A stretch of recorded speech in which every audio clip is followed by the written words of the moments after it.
Hey guys, it's Dave, no recipe required, and today we're doing pork chops. Now, I'm going to do baked pork chops, and I've got a big, surprising to some maybe, but really important secret for you. Pork chops. Don't use this. Don't use one of these baking dishes at 350 degrees or whatever. It's going to end up in dry, ugly, flaccid pork chops. Instead, I'm going to show you how to make pork chops perfectly cooked on the outside, sear on there, flavorful crust, nice and tender on the inside, and the key is this. Oven-proof pan, metal. We're going to start it on top of the stove, super high heat. That's what's going to get the sear on the outside. My oven preheated to 400, 450 degrees, somewhere in that range. No 350, doesn't work as well, it's yucky. Don't worry about it. Just go high heat. We're going to sear off the pork chops. I'll show you do a quick apple and rosemary sauce with them. It's going to be an absolutely perfect way for you to bake your pork chops. Let's go ahead and get started.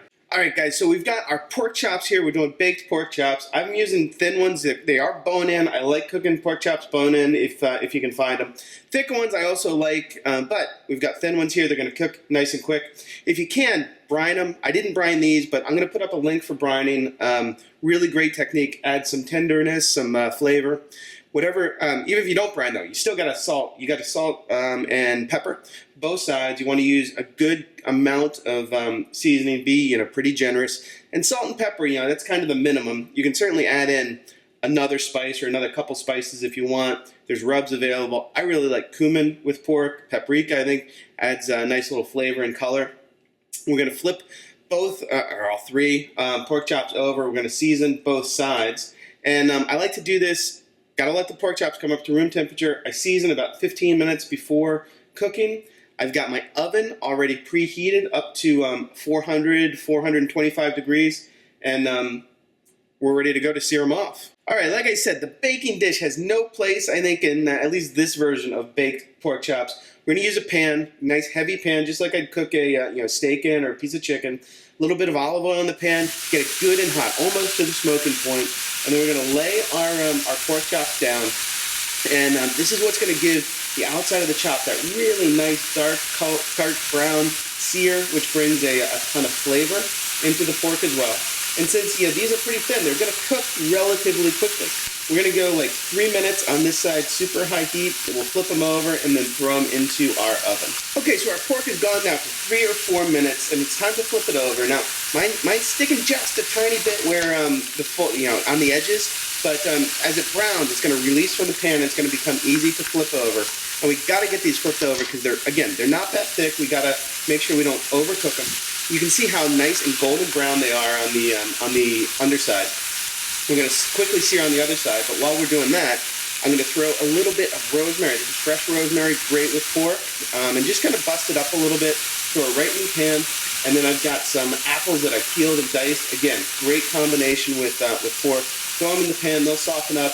I'm going to move the whole shebang into our oven, pan and all, and finish cooking. All right, 4 minutes on top of the stove, 4 minutes in the stove. Literally, that's all it takes to cook through the pork chop. You don't want to overcook them.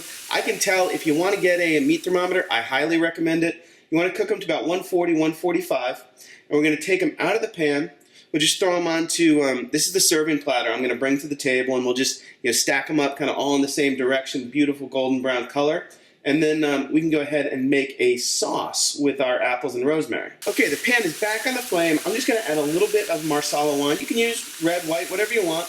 And that's just going to loosen up all those yummy bits on the pan and reduce down by half. All right, it goes quick now. Our Marsala is reduced down by half. I'm just going to add a little bit of chicken stock to it. Again, the same kind of thing, mellows the flavors. And we're going to reduce that chicken stock down by half.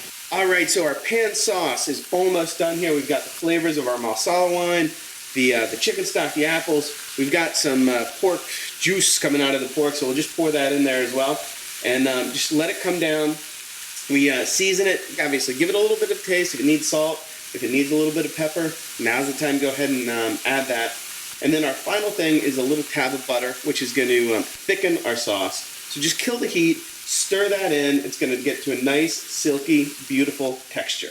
Okay, our sauce is now complete. Our butter's melted in. I've got our pork over here, and you can serve it on the side if you want, but I think it's kind of cool. Just dump it right over these perfectly cooked, baked pork chops. The apples, rosemary, it's all a great accompaniment, and the sauce goes just absolutely spectacular. Serve it with your favorite sides, and thanks for checking out my chops on No Recipe Required.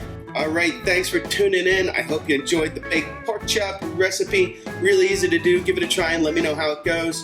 I'm going to send you over to 2 other pork chop recipes, grilled pork chops. Learn how to do them. They're awesome on the grill. And then these are thin pork chops. I urge you, go ahead and try some thick pork chops. They are absolutely spectacular. Some additional steps you go through, especially around brining, but they are absolutely wonderful. Don't forget to subscribe, and I'll see you next time on No Recipe Required.